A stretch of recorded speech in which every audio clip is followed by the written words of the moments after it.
बारी बारी जाऊं मैं हिंदी पे बारी, हिंदी हमारी सबकी है महतारी, हिंदी हमारी।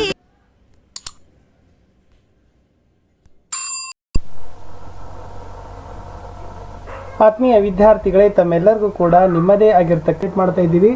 ಎಲ್ಲ ಹೊಸ ಸಿಲೆಬಸ್ಗೆ ಯೂಸ್ ಆಗ್ತಕ್ಕಂಥ 2019-20 ನೀಲನಕ್ಷೆ ಆಧಾರಿತ ಮೇಲೆ ಇರ್ತಕ್ಕಂಥದ್ದೇ ಇದೆ.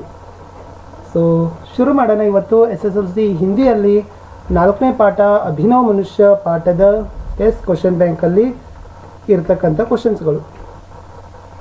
1 अंक के प्रश्न, 1 अंकದ ಪ್ರಶ್ನೆಗಳು. एक वाक्य में उत्तर लिखना. आज की दुनिया कैसी है ಅಂತಕ್ಕಂಥ ಪ್ರಶ್ನೆ ಏಪ್ರಿಲ್ 2019, ಸೆಪ್ಟೆಂಬರ್ 2020, ಜೂನ್ 2022ಕ್ಕೆ ಕೇಳಿದ್ದಾರೆ. ಸೊ ತಮಗೂ ಗೊತ್ತಿದೆ ಆಜ್ ಕಿ ದುನಿಯಾ ವಿಚಿತ್ರ ಔರ್ ನವೀನ ಹೇ ಅಂತಕ್ಕಂಥದ್ದು ಸರಿಯಾದ ಉತ್ತರ ಆಗಬೇಕಿತ್ತು. ಪ್ರಶ್ನೆ 2, ಕವಿತಾ ಕೆ ಅನುಸಾರ ವರ್ತಮಾನ್ ದುನಿಯಾ ಕೈಸಿ ಅಂತ ಜೂನ್ 2019ಕ್ಕೆ ಕೇಳಿದ್ದಾರೆ. ಸೊ ಸೇಮ್ ಆಗಿರ್ತಕ್ಕಂಥ ಉತ್ತರನೇ ಬರೀಬೇಕಿತ್ತು, ಬಟ್ ಕವಿತಾ ಕೆ ಅನುಸಾರ ಅಂತಕ್ಕಂಥ ಶಬ್ದ ಅಲ್ಲಿ ಬರಬೇಕಿತ್ತು. ಕವಿತಾ ಕೆ ಅನುಸಾರ ವರ್ತಮಾನ ದುನಿಯಾ ವಿಚಿತ್ರ ಔರ್ ನವೀನ ಹೇ ಅಂತಕ್ಕಂಥದ್ದು ಸರಿಯಾದ ಉತ್ತರ. ಇದು ಕೂಡ 1 अंकಕ್ಕೆ ಜೂನ್ 2019ರಲ್ಲಿ ಕೇಳಿರ್ತಕ್ಕಂಥ ಪ್ರಶ್ನೆ. 3ನೇ ಪ್ರಶ್ನೆ ಬಂತು, ಆಜ್ ಮನುಷ್ಯ ಕಾ ಯಾನ್ ಕಹಾ ಜಾ ರಹಾ ಹೇ, ಇಂದು ಮನುಷ್ಯನ ಪ್ರವಾಸ ಎಲ್ಲಿಗೆ ಹೋಗ್ತಾ ಇದೆ ಅಂತ ಜೂನ್ 2020ಕ್ಕೆ 1 अंकಕ್ಕೆ ಕೇಳಿದ್ದಾರೆ. ಸೊ ಉತ್ತರ ತಮಗೆ ಗೊತ್ತೇ ಇದೆ ವಿದ್ಯಾರ್ಥಿಗಳೇ, ಆಜ್ ಮನುಷ್ಯ ಕಾ ಯಾನ್ ಗಗನ ಮೇ ಜಾ ರಹಾ ಹೇ, ಇಂದು ಮನುಷ್ಯನ ಪ್ರವಾಸ ಅದು ಗಗನಕ್ಕೆ ಏನಾಗ್ತಾ ಇದೆ, ಹೋಗ್ತಾ ಇದೆ ಅನ್ನೋದು ಸರಿಯಾದ ಉತ್ತರ ಇತ್ತು. प्रश्न 4, आधुनिक पुरुष ने किस पर विजय पाई है. ಜೂನ್ 2017, ಜೂನ್ 2016ರಲ್ಲಿ ಕೇಳಿರ್ತಕ್ಕಂಥ ಪ್ರಶ್ನೆ ಇತ್ತು ವಿದ್ಯಾರ್ಥಿಗಳೇ. ಆಧುನಿಕ್ ಪುರುಷನೇ ಪ್ರಕೃತಿ ಪರ್ ವಿಜಯ್ ಪಾಯಿ ಹೇ, ಆಧುನಿಕ ಪುರುಷ ಇವತ್ತು ಪ್ರಕೃತಿಯ ಮೇಲೆ ವಿಜಯವನ್ನು ಸಾಧಿಸಿದ್ದಾನೆ, ಗೆಲುವನ್ನು ಸಾಧಿಸಿದ್ದಾನೆ ಅಂತ ಉತ್ತರವನ್ನು ಬರೀಬೇಕಿತ್ತು.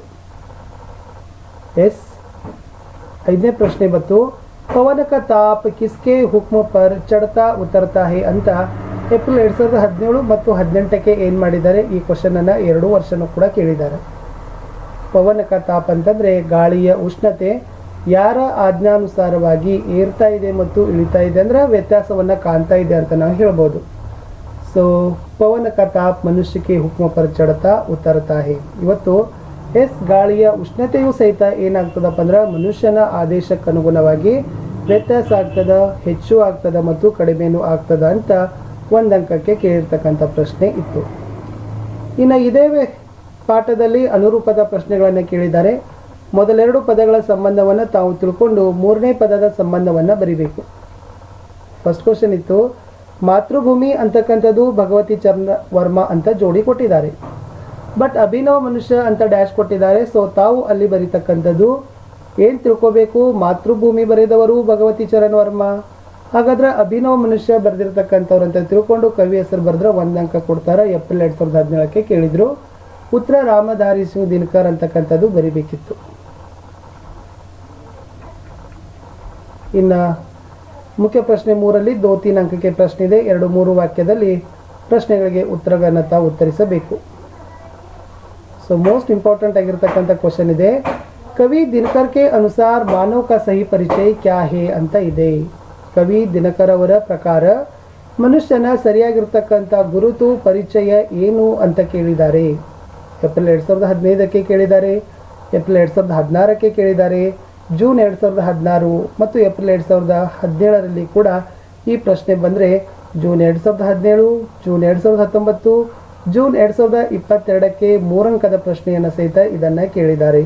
ಸೊ ಪದ್ಯದ ಆಶಯನೇ ಇದೆ ವಿದ್ಯಾರ್ಥಿಗಳೇ, ದೂಸರೋं के ಹೃದಯ पर जीत हासिल करना, ಬೇರೆಯವರ ಹೃದಯದ ಮೇಲೆ ಗೆಲುವನ್ನು ಸಾಧಿಸಬೇಕು. ಅಸೀಮಿತ ಮಾನವ ಸೇ ಪ್ರೇಮ್ ಕಾ ರಿಶ್ತಾ ಜೋಡ್ನಾ, ಅಸಂಖ್ಯಾತ ಮನುಷ್ಯರೊಂದಿಗೆ ಪ್ರೀತಿಯ ಬಾಂಧವ್ಯವನ್ನು ಜೋಡಿಸುವವನು. दूसरों के दूरी को मिटाने वाला ही ಮಾನವ कहलाने का ಯೋಗ್ಯ ಹೇ. ಸೊ ಅವರ ಬೇರೆಯವರ ಜೊತೆ ಇರ್ತಕ್ಕಂಥ ಹಗೆತನವನ್ನು, ಶತ್ರುತನವನ್ನು ದೂರ ಮಾಡ್ತಕ್ಕಂಥವನು, ಅದನ್ನು ತೊಡೆದು ಹಾಕ್ತಕ್ಕಂಥವನೇ ನಿಜವಾದ ಮನುಷ್ಯ ಅಂತ ತಾವೇನು ಮಾಡಬೇಕಪ್ಪ ಅಂತಂದರೆ ಬರಿಬೇಕಿತ್ತು. ಅಲ್ಲಿ ಪದ್ಯದಲ್ಲಿದೆ, ಜೋ ಮಾನವ್ दूसरे मानव से प्रेम का रिश्ता जोड़कर आपस की दूरी मिटाता है वही मानव कहलाने का अधिकारी है ಅಂತ ಅವರು ಕೂಡ ಏನು ಮಾಡಿದ್ದಾರೆ, ಪದ್ಯದಲ್ಲಿ ಕೊಟ್ಟಿದ್ದಾರೆ. ಯಾವ ಮನುಷ್ಯ ಬೇರೆ ಮನುಷ್ಯನ ಜೊತೆಗೆ ಪ್ರೀತಿಯ ಸೇತುವೆಯನ್ನು, ಸಂಬಂಧವನ್ನು ಸ್ಥಾಪಿಸಿ ಅವರಲ್ಲಿರ್ತಕ್ಕಂಥ ಹಗೆತನ ದ್ವೇಷವನ್ನು ನಿವಾರಿಸ್ತಾನೋ ಅವನನ್ನೇ ಏನಂತಾರಪ್ಪ ಅಂದ್ರೆ ಮಾನವ ಅಂತ ಕವಿ ಏನು ಮಾಡಿದ್ದಾರೆ ಕರೆದಿದ್ದಾರೆ. ಮುಂದಿನ ಪ್ರಶ್ನೆಗೆ ಹೋಗೋಣ. ಪ್ರಶ್ನೆ 2, ದಿನಕರ್ ಜಿ ने आधुनिक मानव की भौतिक साधना का वर्णन कैसे किया है? ಸೊ ಏಪ್ರಿಲ್ 2018 ಮತ್ತು 2019ಕ್ಕೆ ಸ್ವಲ್ಪ ಈ ಕ್ವಶನ್ ಏನು ಅನಿಸಿದಪ್ಪ ಅಂತಂದ್ರೆ ಬರೀತಕ್ಕಂಥ ಹುಡುಗರಿಗೆ ಟಫ್ ಅನಿಸಿತು.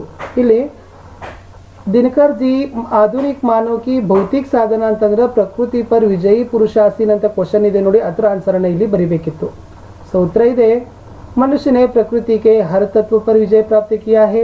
मनुष्य के हाथों में वारी, विद्युत और भाप बंधे हुए हैं. मनुष्य में हुक्म के अनुसार पवन का ताप चढ़ और उतर रहा है ಅಂತ ಬರೆದ್ರೆ ಸೊ ಇದಕ್ಕೂ ಕೂಡ 3 ಅಂಕ ಈ ಪ್ರಶ್ನೆಗೆ ಬರ್ತದೆ.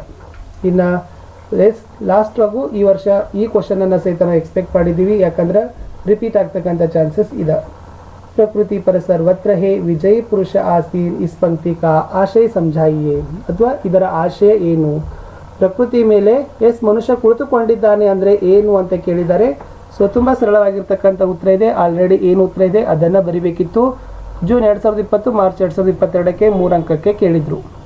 ಸೊ ಆ ಕ್ವಶನ್ ಹೀಗೂ ಕೇಳ್ಬೋದು, ಆಧುನಿಕ ಮಾನವನೇ ಪ್ರಕೃತಿಗೆ ಹರ್ ತತ್ವ ಪರ್ ಕೈಸೆ ವಿಜಯ ಪ್ರಾಪ್ತಿ ಕಿ ಅಂತ ಸೆಪ್ಟೆಂಬರ್ 2020ಕ್ಕೆ ಈ ಕ್ವಶನನ್ನು ಈ ಥರ ಅವ್ರು ಏನು ಮಾಡಿದ್ದಾರೆ ಕೇಳಿದ್ದಾರೆ. ಸೊ ಉತ್ತರ ಸೇಮ್ ಇದೆ ವಿದ್ಯಾರ್ಥಿಗಳೇ. मनुष्य ने प्रकृति के हर तत्व पर विजय प्राप्त किया है. मनुष्य के हाथों में वारी, विद्युत और भाप बंधे हुए हैं. मनुष्य के हुक्म पर पवन का ताप चढ़ और उतर रहा है. मनुष्य सरितगिरी और सिंधु को एक समान लांग सकता है ಅಂತ ಬರೆದ್ರೆ ಸೊ ಏನಾಗ್ತದಪ್ಪ ಅಂದ್ರೆ ಈ ಕ್ವಶನ್ ಆನ್ಸರ್ ಕ್ಲಿಯರ್ ಆಗ್ತದೆ, 3 ಅಂಕಗಳು ಸಿಗ್ತಾವೆ. ಸೊ ಇಷ್ಟೇ ಇತ್ತು ವಿದ್ಯಾರ್ಥಿಗಳೇ. ವಿಡಿಯೋವನ್ನು ವೀಕ್ಷಿಸಿದ್ದಕ್ಕಾಗಿ ಧನ್ಯವಾದಗಳು. ದಯಮಾಡಿ ವಿಡಿಯೋಗಳನ್ನು ಲೈಕ್, ಶೇರ್ ಹಾಗೂ ಸಬ್ಸ್ಕ್ರೈಬ್ ಮಾಡಲು ಮರೆಯದಿರಿ. ಮತ್ತೆ ಸಿಗ್ತೀನಿ ಹೊಸದಾಗಿರ್ತಕ್ಕಂಥ ವಿಡಿಯೋದಲ್ಲಿ. ಅಲ್ಲಿಯವರೆಗೂ ಬಾಯ್.